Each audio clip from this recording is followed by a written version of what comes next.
Hello दोस्तों, welcome back to this channel. कैसे हैं आप सब लोग? मुझे उम्मीद है कि आप सब लोग अच्छे होंगे। तो आज के वीडियो में हम पढ़ने वाले एक ऐसा टॉपिक जो कहीं ना कहीं किसी ना किसी रूप में इंग्लिश ग्रामर का बेस हल्का फुल्का क्रिएट करता है। टॉपिक का नाम है डिग्रीज ऑफ कंपैरिजन। ये टॉपिक देखने और सुनने में छोटा ज़रूर लग सकता है, लेकिन ये बड़ा काम का टॉपिक है और आपको कई मार्क्स आपके एग्जाम में दिलवा सकता है। तो चलिए शुरू करते हैं बिना टाइम वेस्ट किए। सबसे पहले आप ये समझ लीजिए कि डिग्रीज का मतलब क्या होता है। डिग्री का मतलब होता है लेवल, यानी कि स्तर। डिग्रीज ऑफ कंपैरिजन का मतलब है डिग्रीज ऑफ एडजेक्टिव। और एडजेक्टिव किसे कहते हैं, अब आपके दिमाग में ये सवाल ज़रूर उठ रहा होगा।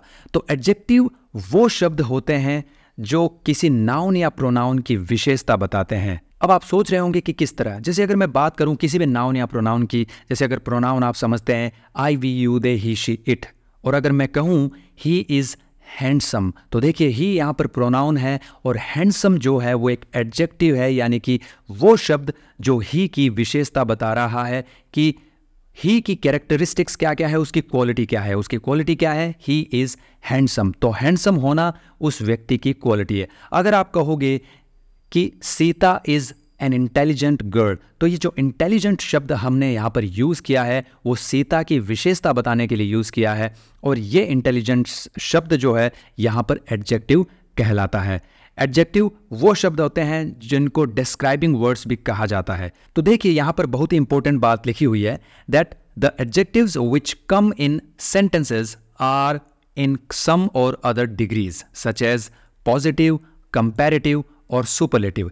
इस बात का सीधा सा मतलब सिर्फ इतना सा ही है कि जो एडजेक्टिव शब्द हम जब सेंटेंसेस में इस्तेमाल करते हैं तो वो किसी ना किसी डिग्री में होते हैं, किसी ना किसी लेवल पर होते हैं, किसी ना किसी स्तर पर होते हैं।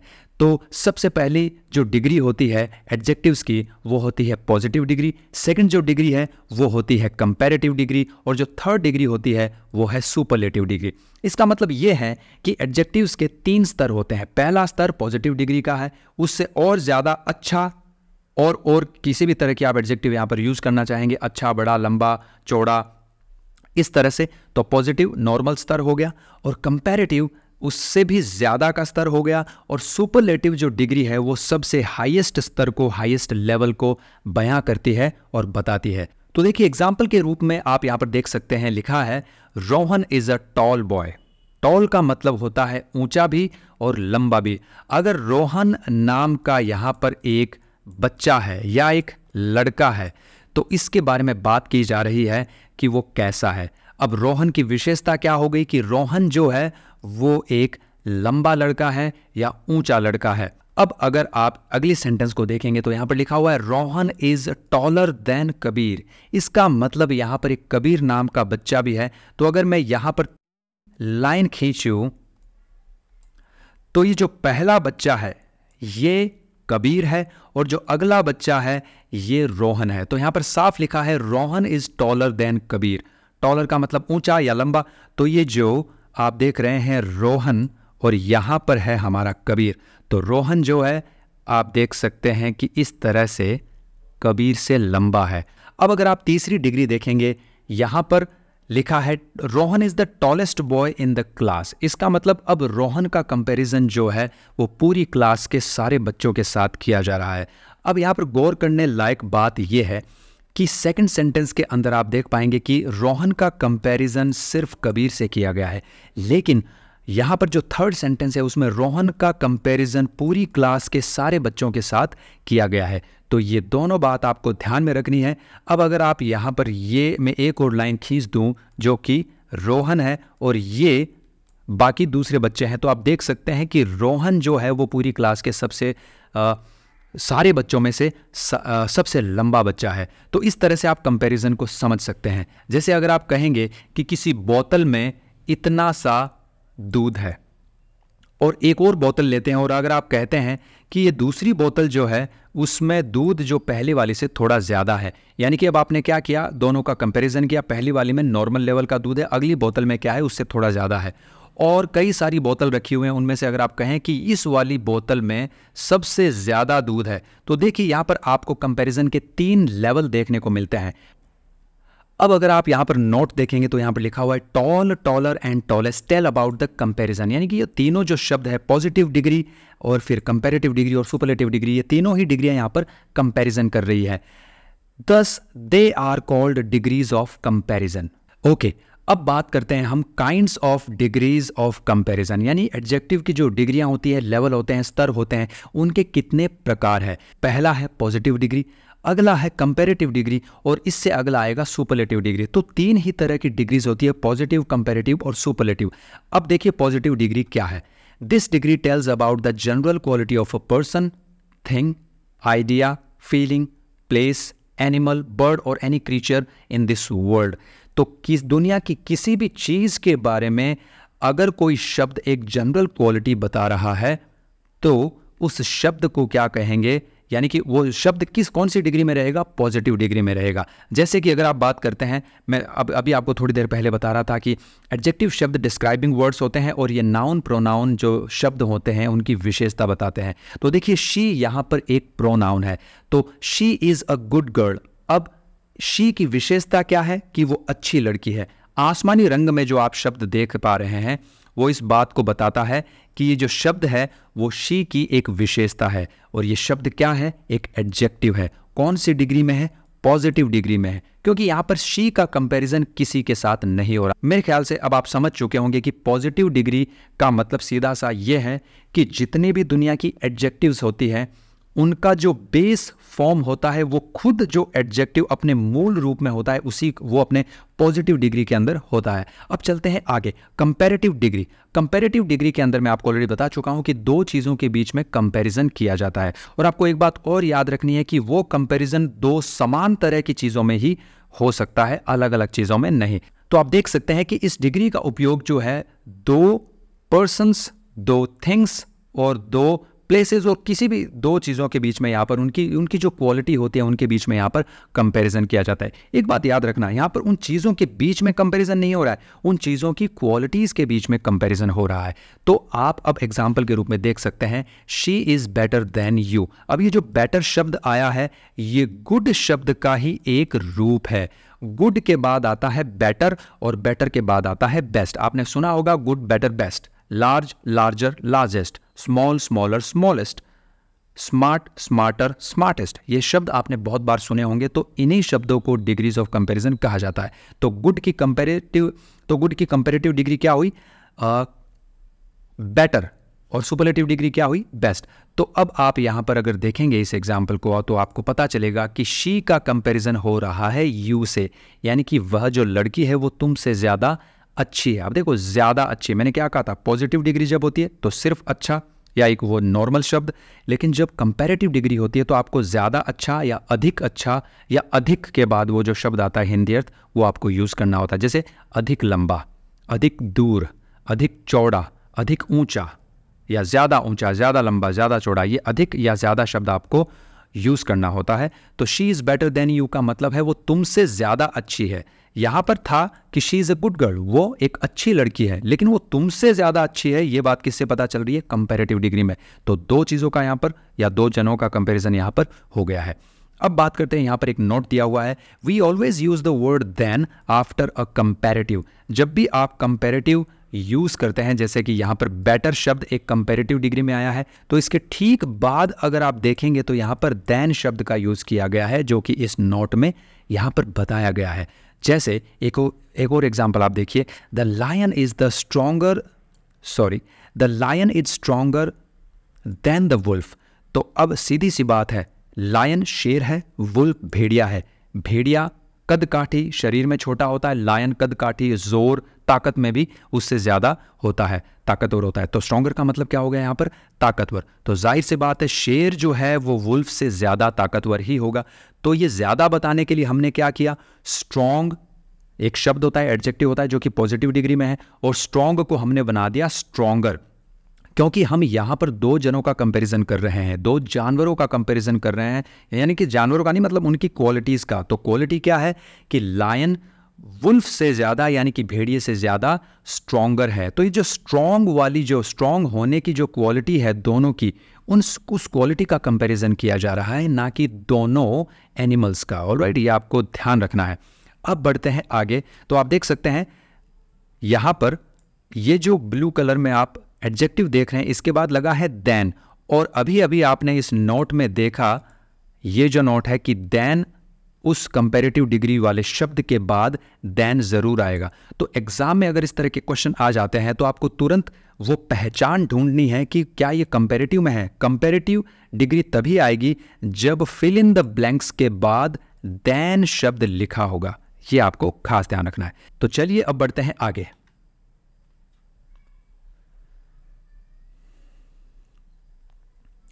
अब तीसरी डिग्री के बारे में बात करते हैं जिसका नाम है सुपरलेटिव डिग्री।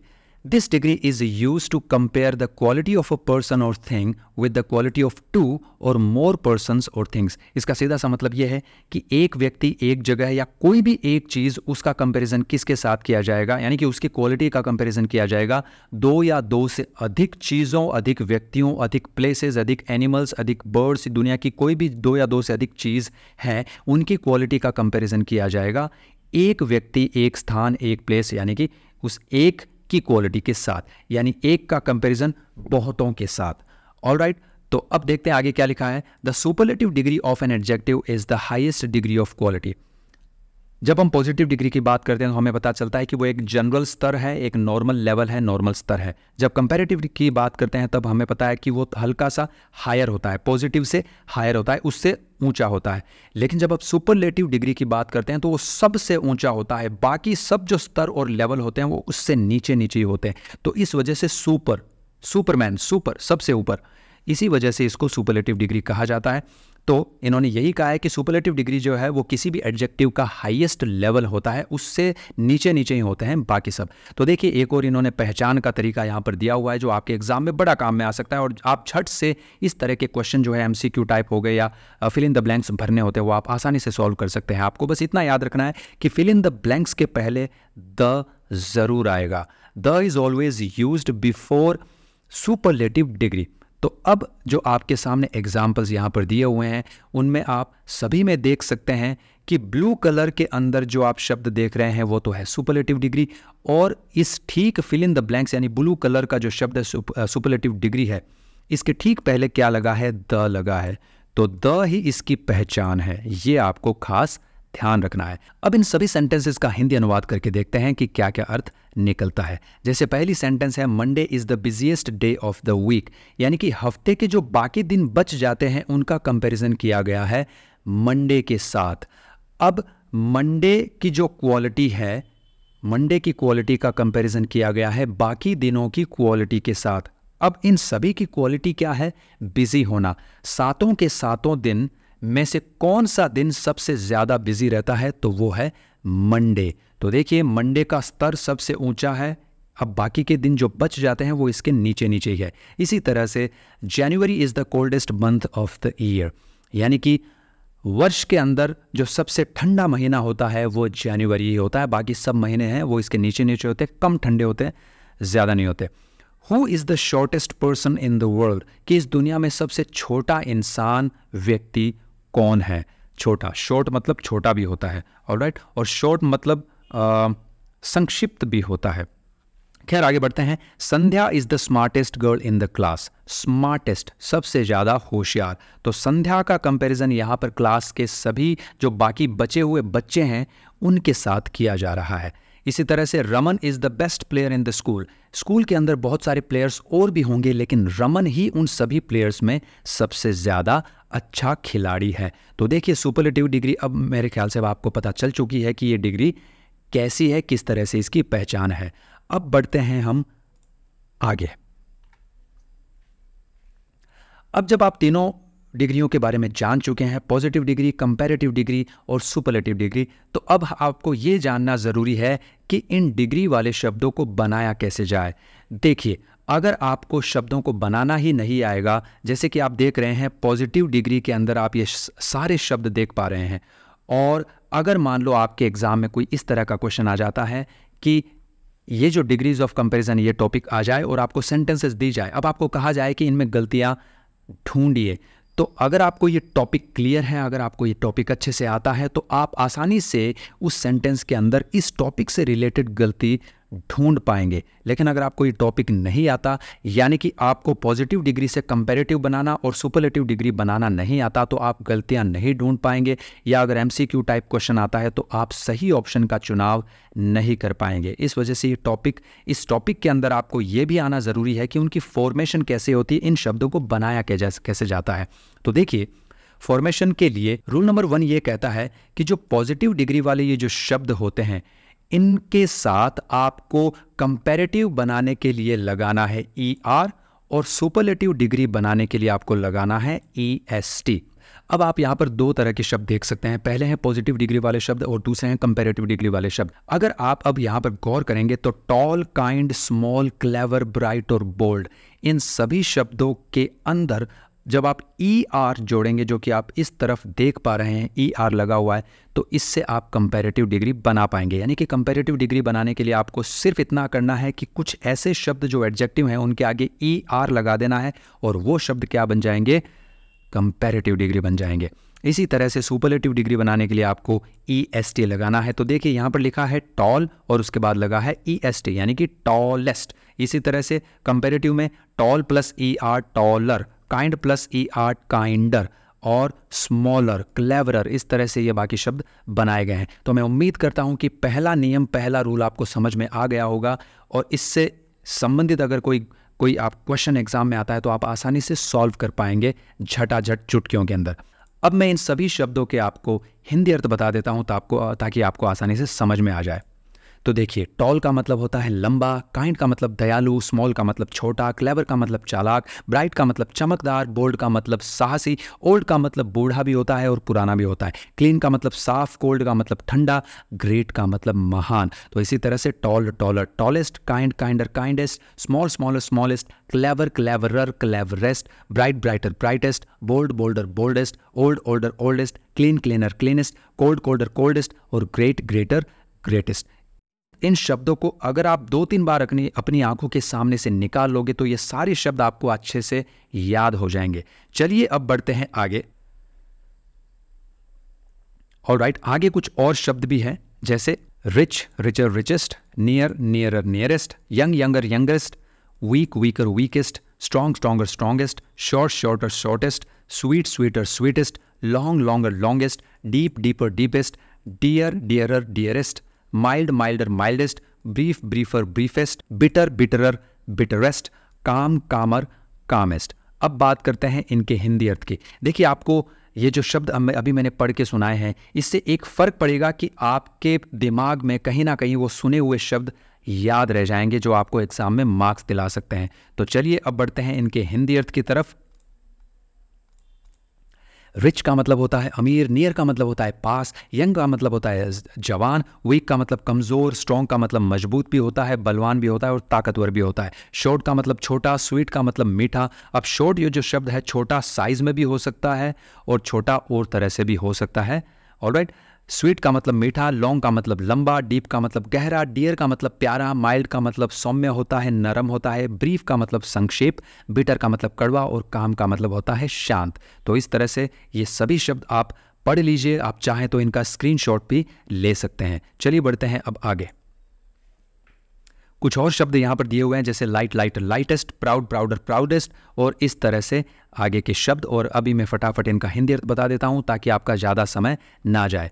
लाइट का मतलब होता है हल्का, वैसे लाइट का मतलब प्रकाश भी होता है। अगर आप लाइट को प्रकाश कहोगे तो वो एक नाउन बन जाएगा, लेकिन अगर आप लाइट एडजेक्टिव यानी कि डिस्क्राइबिंग वर्ड यानी कि विशेषण यानी कि विशेषता बताने वाले शब्द मान के यूज़ करेंगे तो लाइट का मतलब होता है हल्का। प्राउड का मतलब होता है घमंडी।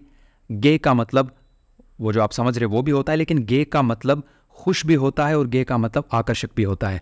कीन का मतलब उत्सुक भी होता है, तीक्ष्ण यानी कि नुकीला भी होता है और तेज भी होता है। ग्रे का मतलब सलेटी रंग वाला और धूसर कलर वाला ग्रे। हार्ड मतलब कठोर, कठिन, सख्त। सॉफ्ट मतलब कोमल यानी कि मुलायम। टफ का मतलब कड़ा यानी कि कठोर। ब्लैक का मतलब काला। फास्ट का मतलब तेज। शार्प का मतलब तीखा, नुकीला। हाई का मतलब ऊंचा। पुअर का मतलब गरीब। वाइल्ड का मतलब जंगली। अब बढ़ते हैं आगे की तरफ। अब आप देख सकते हैं रूल नंबर 2। तो रूल नंबर 2 हमें यह कहता है कि एडजेक्टिव कुछ इस तरह की भी होती हैं जिनमें ई पहले से होता है, लेकिन आपको कंपैरेटिव बनाने के लिए सिर्फ आर लगाना है और सुपरलेटिव बनाने के लिए आपको सिर्फ एसटी लगाना है। जैसे आप यहाँ पर शब्द देख पा रहे हैं, large, brave, fine, wise, wide, able, noble, pure and true. इन सभी शब्दों में आप देख सकते हैं कि अंत में ई लगा हुआ है। ये देखिए ई लगा है, ई लगा है। पिछले रूल में आपने पढ़ा था कि कंपैरेटिव बनाने के लिए ई आर लगाते हैं और सुपरलेटिव बनाने के लिए ई एस टी लगाते हैं। लेकिन इस रूल के अकॉर्डिंग कुछ ऐसे एडजेक्टिव शब्द होते हैं जिनमें आपको ई लगाने की जरूरत नहीं पड़ती, बस आपको आर लगाना है और आपको सिर्फ एस टी लगाना है। ई वहां पर पहले से ही है। तो देखिए लार्ज शब्द में ई पहले से ही है, बस आपने आर लगाया है और एस टी लगाया है। बहुत आसान रूल है, मेरे ख्याल से अब आपको समझ में आ गया होगा। चलिए इन सभी शब्दों के मैं आपको हिंदी अर्थ बता देता हूं। लार्ज का मतलब बड़ा, विशाल, ब्रेव का मतलब बहादुर, फाइन का मतलब अच्छा, वाइज का मतलब बुद्धिमान, वाइड का मतलब चौड़ा, एबल का मतलब योग्य, नोबल का मतलब कुलीन भी होता है और महान भी होता है, प्योर का मतलब पवित्र और ट्रू का मतलब होता है सत्य। रूल नंबर 3 ये कहता है कि कुछ ऐसे एडजेक्टिव शब्द होते हैं जिनके अंदर अंत में वाई लगा होता है और उनके ठीक पहले एक कॉन्सोनेंट लगा होता है। तो आप देख सकते हैं सभी शब्दों में वाई लगा हुआ है और इन सभी शब्दों के पहले एक कॉन्सोनेंट यानी कि व्यंजन लगा है। अब कॉन्सोनेंट और वावल क्या होते हैं? 5 वावल होते हैं, ए, ई, आई, ओ, यू, और इसके अलावा बाकी के जो अक्षर बच जाते हैं, लेटर्स बच जाते हैं 26 अक्षरों में से, वो सभी क्या है? कॉन्सोनेंट है। तो देखिए V, S, P, H, Z, R, ये सभी क्या है? कॉन्सोनेंट है। तो इस रूल के हिसाब से जब ऐसी सिचुएशन आए कि अंत में वाई लेटर हो और उसके ठीक पहले एक कॉन्सोनेंट हो, तो आपको क्या करना है? वाई को तो हटा देना है और उसकी जगह पर उसको आई में कन्वर्ट कर देना है। वाई किस में कन्वर्ट हो जाएगा? आई के अंदर। और इतना करने के बाद आपको ई आर लगाना है और ई एस टी लगाना है। कंपैरेटिव बनाने के लिए आपको क्या लगाना है? ई आर, और सुपरलेटिव डिग्री आपको बनाने के लिए लगाना है ई एस टी। वाई को कन्वर्ट कर दो आई में और फिर कंपैरेटिव के लिए ई आर लगाओ और सुपरलेटिव के लिए ई एस टी लगाओ और लो बन गई आपकी बड़ी आसान तरीके से डिग्रीज ऑफ कंपैरिजन। चलिए अब सभी शब्दों को एक बार देख लीजिए। Heavy, heavier, heaviest. प्रोनाउंसिएशन ध्यान से सुनिएगा। Easy, easier, easiest. Happy, happier, happiest. Wealthy, wealthier, wealthiest. Lazy, lazier, laziest. Dry, drier, driest. Jolly, jollier, jolliest. Merry, merrier, merriest. Costly, costlier, costliest. Pretty, prettier, prettiest. और अब इन सभी शब्दों का हिंदी अर्थ भी आप देख लीजिए। हैवी का मतलब भारी, इजी का मतलब आसान, हैप्पी का मतलब खुश, वेल्दी का मतलब अमीर, लेजी का मतलब आलसी, ड्राई का मतलब सूखा, जॉली का मतलब प्रसन्न भी और विनोदपूर्ण भी, मैरी का मतलब आनंदित, कॉस्टली का मतलब महंगा और प्रिटी का मतलब सुंदर और प्रिटी का मतलब काफ़ी भी होता है। जैसे अगर आप ये कहो कि शी इज़ प्रिटी ब्यूटीफुल, तो प्रिटी का मतलब है काफ़ी, यानी कि वह काफ़ी सुंदर है, काफ़ी सुंदर, प्रिटी ब्यूटीफुल। ऑलराइट, तो प्रिटी एक एडजेक्टिव होता है। चलिए बढ़ते हैं आगे। अब आता है रूल नंबर 4। रूल नंबर 4 हमें यह कहता है कि कुछ ऐसे एडजेक्टिव शब्द भी होते हैं जिनमें अंत में एक कॉन्सोनेंट होता है, जैसे कि G, T, D, T, T, D, N और टी, और इस तरह से बहुत सारे आपको शब्द मिल जाएंगे। और उस कॉन्सोनेंट के ठीक पहले क्या होता है? एक वावल होता है। तो अगर आप बिग शब्द को देखोगे तो BIG, जी एक कॉन्सोनेंट है और इसके ठीक पहले आई एक वावल है। और इसी तरह से हॉट में O, रेड में E, फैट में A, और इस तरह से आप देख सकते हैं AEIOU। इन सभी शब्दों में क्या है? अंत का जो कॉन्सोनेंट है उसके ठीक पहले एक वावल है। तो अगर ऐसे शब्द आपके सामने आए एग्जाम में या कहीं भी, तो आपको क्या करना है? ये जो अंत का जो ये जी है, यानी कि जो कॉन्सोनेंट है किसी शब्द में टी, टी, डी, एन, इस लेटर को आपको क्या करना है? डबल कर देना है। और डबल करने के बाद आपको लगाना है कंपैरेटिव बनाने के लिए ER और सुपरलेटिव डिग्री बनाने के लिए आपको लगाना है EST। और इस तरह से आप ये डिग्रीज बना सकते हैं। तो देखिए, बिग मतलब बड़ा, हॉट मतलब गर्म, रेड मतलब लाल, फैट मतलब मोटा, फिट मतलब दुरुस्त और योग्य भी, सैड मतलब उदास, थिन मतलब पतला और वेट मतलब गीला। अब चलते हैं रूल नंबर 5 की तरफ। रूल नंबर 5 हमें यह कहता है कि कुछ ऐसे शब्द, एडजेक्टिव शब्द होते हैं तो इनमें यहाँ पर लिखा हुआ है कि to make comparative and superlative of those adjectives which have 2 or more syllables we add more or less. आप देख सकते हैं यहाँ पर लिखा हुआ है मोर और लेस, यानी कि कंपेरेटिव डिग्री बनाने के लिए मोर और लेस और सुपरलेटिव डिग्री बनाने के लिए मोस्ट और लीस्ट। अब इनको कैसे पता चले कि हमें यही यूज़ करना है? तो इनको याद रखने का पहला तरीका तो यह है कि आप बहुत सारी डिग्रीज ऑफ कंपैरिजन के जो एग्जाम्पल्स है वो पढ़ लीजिए और थोड़ा थोड़ा उनको सबकॉन्शियस माइंड में गेन करने की कोशिश कीजिए। और दूसरा तरीका यह है गाइज कि आप ग्रामर के तरीके से उनको सीखिए। यहाँ पर यह कह रहा है कि इन शब्दों में 2 या 2 से अधिक सिलेबल्स पाए जाते हैं। तो ये सिलेबल्स क्या होते हैं? सिलेबल होते हैं साउंड की तरह ही होते हैं, यानी कि किसी भी शब्द में अगर आप देखेंगे कि जो वावल्स हैं वो जितने वावल्स वहां पर आएंगे ठहर ठहर के उतने ही उसके अंदर सिलेबल होंगे। अगर मैं बात करूं यहाँ पर सबसे पहले शब्द ब्यूटीफुल की, तो ब्यूटीफुल में आप अब जब आप इसको प्रोनाउंस करोगे तो पहले आएगा BU, यू, ऑलराइट, BE ये यहाँ पर साइलेंट है और पहला जो लेटर है यानी कि वावल है यू, ये बन गया एक सिलेबल। इसके बाद में टी के बाद आई लगा है यानी कि आई हो गया दूसरा सिलेबल। देखो हम काउंट कर रहे हैं सिलेबल्स को यानी कि वावल्स को। जितने वावल्स वाला साउंड वहां पर होगा उतने ही वहां पर क्या होंगे? सिलेबल्स होंगे। हम बात कर रहे हैं साउंड की, वावल वाले साउंड की। तो देखिए मैंने आपको क्या बताया, ई और ए यहां पर साइलेंट है और ब्यू यू वाला साउंड ही सिर्फ आ रहा है, तो यू एक वावल है और एक बन गया एक सिलेबल। टी में आई और फुल में U, beautiful, 3 syllable हो गए। तो अब ये 2 या 2 से अधिक सिलेबल वाला शब्द बन गया है। इसी वजह से अगर आप ये कहना चाहें कि ज्यादा खूबसूरत तो आप कहेंगे मोर ब्यूटीफुल, अगर आप कहेंगे कम खूबसूरत तो आप कहेंगे लेस ब्यूटीफुल। जैसे Sita is less beautiful than Gita, less beautiful, तो गीता से कम खूबसूरत कौन है? सीता। तो आप कह सकते हैं सीता कम खूबसूरत है किससे? गीता से। दोनों की खूबसूरती का कंपैरिजन यानी कि उस क्वालिटी का कंपैरिजन किया जा रहा है। अगर आप कहें ज्यादा खूबसूरत हो तो आप यूज कर सकते हैं मोर। इसी तरह से सीता पूरी क्लास के अंदर सबसे ज्यादा खूबसूरत है, तो सबसे ज्यादा बताने के लिए आप यूज करेंगे मोस्ट, और सबसे कम बताने के लिए आप यूज करेंगे लीस्ट, मोस्ट लीस्ट। इस तरह से आप यूज कर सकते हैं। अब आप देखेंगे चीयरफुल शब्द में 2 सिलेबल है। कैसे? चीयर, ऑलराइट, एक सिलेबल, ईयर, चीयर, और दूसरा है फुल, उल, फुल, तो इस तरह से 2 सिलेबल हो। डिफिकल्ट में देखें यहां पर डिफ एक सिलेबल यानी कि DI वॉवल, फी दूसरा सिलेबल और कल्ट यू तीसरा सिलेबल, DI एक सिलेबल, FI यानी कि I दूसरा सिलेबल और यू तीसरा सिलेबल सॉरी। इसी तरह से केयरफुल, केयर एक सिलेबल, फुल दूसरा सिलेबल, यू। एक्टिव इव ए एक सिलेबल, टिव दूसरा सिलेबल। इस तरह से करेजियस 3 सिलेबल हो गए। Diligent 3 syllable, foolish 2 syllable, intelligent 4 syllable हैं इसके अंदर, इन एक आई, टेल ई दूसरा सिलेबल, ली तीसरा सिलेबल आई, और जेंट में ई लगा है, 4 सिलेबल वाला शब्द इंटेलिजेंट हो गया। तो ये इस तरह से आप सिलेबल का पता कर सकते हैं वावल साउंड की मदद से।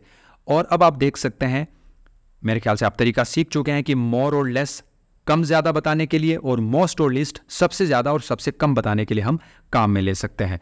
तो अब मैं आपको जरा सा इनके बारे में बता देता हूं। ब्यूटीफुल का मतलब सुंदर, चीयरफुल का मतलब खुश या प्रफुल्ल, आनंदित भी कह सकते हैं। डिफिकल्ट का मतलब कठिन, केयरफुल का मतलब सावधान, एक्टिव का मतलब सक्रिय या चपल, करेजियस का मतलब होता है साहसी, डिलीजेंट का मतलब होता है परिश्रमी यानी कि मेहनती, फूलिश का मतलब मूर्खतापूर्ण। एक आप कहते हो फूल यानी कि मूर्ख, एक आप कहते हो फूलिश मूर्खतापूर्ण। इसी तरह से इंटेलिजेंट यानी कि बुद्धिमान या चतुर। चलिए बढ़ते हैं आगे की तरफ। अब यहां पर कुछ और शब्द दिए हुए हैं जिनकी आपको प्रैक्टिस कर लेनी चाहिए, जैसे interesting, more less interesting, most list interesting. और इसी तरह से ये शब्द आप पढ़ लेना, इनका स्क्रीनशॉट भी आप मार सकते हैं। अब चलते हैं इनके वर्ड मीनिंग्स की तरफ। तो क्या क्या है देखिए। इंटरेस्टिंग का मतलब होता है रोचक, दिलचस्प। इंडस्ट्रियस का मतलब होता है मेहनती, परिश्रमी, इंपॉर्टेंट का मतलब होता है महत्वपूर्ण, हार्मफुल का मतलब होता है हानिकारक, ऑनेस्ट का मतलब होता है ईमानदार, अर्जेंट का मतलब होता है अति आवश्यक, जो अभी अभी किया जाना चाहिए। ओबीडियंट का मतलब होता है आज्ञाकारी, पावरफुल का मतलब होता है शक्तिशाली, पॉपुलर का मतलब होता है प्रसिद्ध, और यूजफुल का मतलब होता है उपयोगी। चलिए बढ़ते हैं आगे। अब आता है रूल नंबर 6, जो कि इस स्लाइड यानी कि पीपीटी का आखिरी रूल है और इस टॉपिक का भी ये आखिरी रूल है। तो देखिए, ये रूल ये कहता है कि कुछ ऐसे एडजेक्टिव शब्द होते हैं जो इर्रेगुलर होते हैं। इसका मतलब यह है कि कुछ ऐसे शब्द हैं जो पूरी तरह से तीनों के तीनों शब्द यानी कि पॉजिटिव, कंपैरेटिव और सुपरलेटिव वाले जो शब्द हैं वो तीनों ही एक दूसरे से भिन्न होते हैं, अलग होते हैं। तो देखिए, ये सभी शब्द इस कैटेगरी में आते हैं। जैसे पॉजिटिव शब्द है गुड, वेल यानी कि अच्छा, तो इसका बनता है गुड बेटर बेस्ट, और वेल बेटर बेस्ट दोनों का मतलब ही होता है अच्छा। जैसे आप ये कहते हैं, जैसे गुड का आपको पता ही है he is a good player, लेकिन आप वेल का कहाँ यूज करते हैं? वेल से जैसे सेंटेंस बनती है यू हैव डन वेल यानी कि तुमने अच्छा किया है। ही हैज प्लेड वेल यानी कि उसने अच्छा खेला है, तो वेल वेल यहां पर लगता है। ऑलराइट, इसी तरह से आगे बढ़ते हैं। बैड, इल और ईवल, ये तीनों शब्द का मतलब होता है बुरा। ईवल का मतलब वैसे शैतान भी होता है, भूत प्रेत वाला इल। इल का मतलब बीमार भी होता है, और बैड का मतलब तो बुरा होता है। ये तीनों का मतलब अगर आप एडजेक्टिव रूप के अंदर देखते हैं, एडजेक्टिव के रूप में मानते हैं, तो मतलब होता है बुरा। वर्स का मतलब होता है ज्यादा बुरा या और बुरा, और वर्स्ट का मतलब होता है सबसे बुरा, सबसे हायर लेवल ऑफ बुराई। अब फार जो शब्द है, फार दूरी के लिए यूज किया जाता है, फार, फारदर, फारदेस्ट, और इसी तरह से दिखने वाला एक शब्द और होता है फार, फर्दर, फर्देस्ट। ऑलराइट, आगे बढ़ते हैं।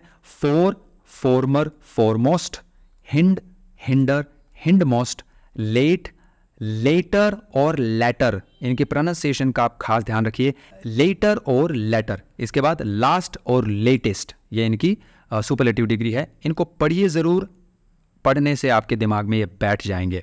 इसके बाद आता है फार, फर्दर, फर्देस्ट, और इससे पहले है लिटल, लेस भी कह सकते हैं आप कंपैरेटिव बनाने के लिए, और लेसर भी कह सकते हैं, और सुपरलेटिव डिग्री बनाने के लिए आपको यूज करना है least. Far, further, furthest, old, older, oldest, और ओल्ड का ही बनता है एल्डर, एल्डेस्ट। अब जो ओल्ड शब्द हैं उस शब्द को उम्र बताने के लिए और नया पुराना बताने के लिए दोनों में ही काम में लिया जाता है, लेकिन जो एल्डर शब्द है वो सिर्फ उम्र में बड़ा होने से रिलेटेड ही आप काम में लेते हैं। नियर शब्द का मतलब होता है पास, नियरर, और नियरेस्ट भी होता है और नेक्स्ट भी होता है। नियरेस्ट का मतलब सबसे पास, और नेक्स्ट का मतलब होता है जस्ट, जस्ट ही पास में। जैसे अगर आप कहो there is a tree next to my house, तो इसका मतलब एक पेड़ मेरे घर के जस्ट बगल में है, नेक्स्ट। तो इस तरह से नेक्स्ट शब्द का यूज किया जाता है। मच क्वांटिटी बताने के लिए यूज किया जाता है, मैनी है संख्या बताने के लिए यूज किया जाता है, और दोनों की कंपैरेटिव डिग्री होती है मोर और सुपरलेटिव डिग्री होती है मोस्ट। अब बात करते हैं इनके हिंदी अर्थ की, तो जरा देख लीजिए। गुड और वेल का मतलब होता है अच्छा, बैड, इल, ईवल का मतलब होता है बुरा। अब ये शब्द जो है एविल नहीं है, यह है ईवल, ईवल। अगला शब्द है फार, फार दूर, फोर का मतलब पहले का, जैसे अगर आप कहते हैं ना फॉर्मर प्राइम मिनिस्टर यानी पहले वाले प्राइम मिनिस्टर, फॉर्मर प्रेसिडेंट यानी कि पहले वाले प्रेसिडेंट। फिर आता है हिंड, हिंड का मतलब होता है पिछला। हिंड लेग्स, जैसे आप जानवरों के हिंड लेग्स की बात करते हो तो इसका मतलब आप पिछले वाले पैरों की बात करते हो, हिंड लेग्स। तो हिंड का मतलब पिछला, क्रम में भी पिछला मान सकते हैं। लेट का मतलब गत, बीता हुआ, पिछला, जैसे आप कहते हो ना लेट ग्रैंडफादर यानी गुजरे हुए ग्रैंडफादर, तो पीछे हो गए। लेटर का मतलब बाद में, और लेटर का मतलब किसी क्रम में बाद में। लास्ट का मतलब सबसे आखिर में, और लेटेस्ट मतलब सबसे जो, जैसे आप लेटेस्ट न्यूज़ की बात करते हो, जो ताज़ा ताज़ा आप खबर की बात करते हो वो। लिटिल का मतलब होता है छोटा, फार का मतलब आगे का, ओल्ड का मतलब पुराना भी और बूढ़ा भी, नियर का मतलब पास, और मच और मैनी, मच का मतलब होता है ज़्यादा और मैनी का मतलब होता है अनेक। तो चलिए रूल्स तो बहुत हो गए, अब मैं आपकी करवाता हूं प्रैक्टिस। पहला शब्द है द, और उसके बाद में है फिल इन द ब्लैंक्स यानी कि खालिस्तान। तो पढ़ के देखते हैं क्या है। The mountain in the world is mount Everest. तो इसके लिए ऑप्शन दिए गए हैं बिग यानी कि द बिग माउंटेन, फिर है बिगेस्ट, द बिगेस्ट माउंटेन, उसके बाद है बिगली माउंटेन, और उसके बाद है मोस्ट बिग। तो आपके हिसाब से कौन सा ऑप्शन सही होना चाहिए? चलिए देखते हैं। बिगेस्ट ऑप्शन बिल्कुल सही, क्योंकि आप देख सकते हैं सबसे पहले यहां पर लगा है द, और आपको याद होगा द अगर आ जाए फिल इन द ब्लैंक्स के पहले तो आपको सुपरलेटिव डिग्री यूज करनी है। और सही शब्द सुपरलेटिव में क्या होगा? Big guest. जी को डबल किया गया है, रूल याद रखिए, भूलिए मत, बिगेस्ट। ये बड़ा आसान है, आपको ऑलरेडी पता है। चलिए बढ़ते हैं नेक्स्ट स्लाइड की तरफ। अगला जो सवाल है वो कहता है विच sentence uses the comparative form correctly. अब आपके सामने 4 ऑप्शन आएंगे और चारों में आपको पता करना है कि कौन से सेंटेंस के अंदर जो कंपैरेटिव डिग्री है वो सही स्पेलिंग के साथ यूज की गई है। तो चलिए देखते हैं। पहली सेंटेंस है this book is interestinger than the previous one. Interestinger, दिमाग चलाइए। दूसरी sentence the car is fastest than any other model. Fastest, क्या शब्द सुना है आपने ये कभी? ओके, तीसरा her performance was more impressive than his. More impressive, क्या लग रहा है? अगला शब्द है the movie was good than I expected. Movie was good than good than, क्या लगता है? चलिए देखते हैं सही ऑप्शन। मेरे ख्याल से आपको आइडिया लग गया होगा। सही ऑप्शन है तीसरा वाला, क्योंकि आप देख सकते हैं यहाँ पर इंप्रेसिव शब्द के अंदर कुछ वावल्स ऐसे हैं जो कि बनाते हैं साउंड, और उन साउंड से हमें पता चलता है कि 2 या 2 से ज़्यादा सिलेबल्स है। तो इस वजह से यहाँ पर हमने यूज़ किया है मोर। तो ये सेंटेंस जो है वो सही ऑप्शन बनाती है। ऑलराइट, अब बढ़ते हैं अगले सवाल की तरफ। अगला सवाल है he speaks English and then खालिस्तान देन हिज ब्रदर। तो वह अपने भाई से इंग्लिश बोलता है। अब किस तरह की इंग्लिश बोलता है? बेटर। क्या वो अपने भाई से बेटर इंग्लिश बोलता है, या बेस्ट इंग्लिश बोलता है, गुडर इंग्लिश बोलता है, या मोर गुड बोलता है? तो मेरे ख्याल से आप देख पा रहे हैं कि गुडर जैसा कोई शब्द नहीं होता और मोर गुड भी नहीं होता। तो 2 चीज़ें होती है, गुड, बेटर, बेस्ट। तो अब आपके सामने 2 लाइफ लाइन यानी कि 50-50 आंसर रह गए हैं। तो इनमें से कौन सा सही आना चाहिए? तो पहचान के लिए ज़रा देखिए, क्या खालिस्तान के पहले आपको द दिखाई दे रहा है? नो, जाहिर सी बात है। लेकिन क्या खालिस्तान के बाद आपको कुछ और दिख रहा है? देन दिखाई दे रहा है। और देन कब आता है? जब कंपैरेटिव डिग्री होती है। तो सही ऑप्शन यहां पर क्या होगा? बेटर, जाहिर सी बात है। चलिए बढ़ते हैं आगे के सवाल की तरफ। आगे का सवाल है she is the person I know, कि वो इस तरह की पर्सन है जो मैं जानता हूं। लेकिन किस तरह की? काइंड, काइंडर, काइंडेस्ट, या मोस्ट काइंड। तो देखिए, अगर आप इस शब्द को देखेंगे, इस ऑप्शन को देखेंगे, तो मोस्ट काइंड जैसी मेरे ख्याल से कोई चीज़ नहीं होती है। बचते हैं 3 ऑप्शन, 3 में से आपको पता करना है। तो ज़रा देखिए, क्या फिल इन द ब्लैंक्स के पहले या बाद में आपको कुछ दिखाई दे रहा है? बाद में तो नहीं दिखाई दे रहा, लेकिन पहले दिखाई दे रहा है द। और जब अगर सेंटेंस के अंदर द आ जाए तो आपको क्या करना है? सुपरलेटिव डिग्री का यूज करना है, यानी कि काइंडेस्ट। तो देखिए सही ऑप्शन क्या होगा? Kindest. Wow, you have done well. चलिए बढ़ते हैं आगे की तरफ, और ये इस वीडियो का आखिरी सवाल है आपकी प्रैक्टिस के लिए, तो इसको ज़रा देख कर जाइए। Gopal is the person in our class. किस तरह का गोपाल पर्सन है हमारी क्लास के अंदर? तो देखिए, पॉपुलर, मोर पॉपुलर, पॉपुलरर और मोस्ट पॉपुलर। तो देख सकते हैं आप, पॉपुलरर जैसी कोई चीज़ नहीं होती। आपके पास बचते हैं पॉपुलर, मोर पॉपुलर और मोस्ट पॉपुलर। अब तीनों में से कौन सा यूज़ किया जाए? तो रूल को याद रखिए, पहले और बाद में क्या आया है पता करके देखिए। तो खालिस्तान के पहले आपको दिख रहा है द, लेकिन बाद में आपको कुछ नहीं दिख रहा है, यानी कि पर्सन दिख रहा है। पर्सन तो एक कॉमन नाउन है, लेकिन आपको वो शब्द ढूंढना है जो उसकी पहचान है। तो द जहाँ पर आ जाए, इसका मतलब वहाँ पर कौन सी डिग्री है? Superlative degree. तो सही ऑप्शन क्या होगा? मोस्ट पॉपुलर, यानी कि अगला वाला ऑप्शन। तो चलिए, यहीं पर हमारी स्लाइड खत्म होती है और यहीं पर यह वीडियो भी खत्म होता है। वीडियो पसंद आया हो तो नीचे कमेंट करके ज़रूर बताइए, वीडियो को शेयर कीजिए और लाइक बटन पर ज़रूर दबाइए। कमेंट ज़रूर करिए, कुछ भी आपको बताना हो ज़रूर बताइए। अगले वीडियो के साथ बहुत जल्द मिलेंगे। Thank you, have a nice day, hasta la vista, sayonara.